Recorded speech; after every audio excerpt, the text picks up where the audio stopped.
চাঁদপুরের হাজীগঞ্জে যৌথ বাহিনীর অভিযানে ৪৫ পিস ইয়াবা, ৪০ গ্রাম গাঁজা ও ১ বোতল ফেনসিডিল সহ এক তরুণী সহ রবিউল করিম নামের এক যুবককে আটক করা হয়েছে।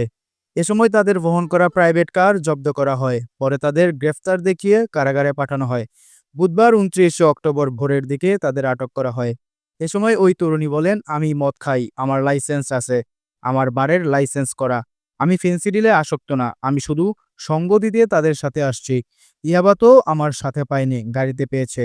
ইয়াবা আমার সঙ্গীর। যতদিন থানা থাকবে আমাদের মতো মানুষ থাকবে এবং থানায়ও আসতে হবে। এসে কথা বলতে ও বাবা খায় আমি কি দোষ করছি ভাই? আমি মদ খাই, আমার লাইসেন্স আছে, আমার লাইসেন্স করা, আমার বারের লাইসেন্স করা, আমি মদ খাই। ও মদ খান, লাইসেন্স করা আর আছে। ফেন্সিডিলটা কে না, এগুলো কোনো কিছুতে আমি আসক্ত না। আপনি কি নিয়ে ধরছে? ইয়াবা পাইছেন আপনার কাছে? না, তাহলে আমার কাছে কিছুই পায়নি। কেন পুলিশ তো আপনার কাছে ৪০ কেজি ইয়াবা পাইছে? ভাই আমি যে সঙ্গ। অভিযানের সময় উপস্থিত ছিলেন অতিরিক্ত police super Hajiganj circle Mukur Chakma ও হাজীগঞ্জ থানার ভারপ্রাপ্ত কর্মকর্তা ওসি মোহাম্মদ মহিউদ্দিন ফারুক। গ্রেফতারকৃত তরুণী নারায়ণগঞ্জের সোনারগাঁও এলাকার বাসিন্দা।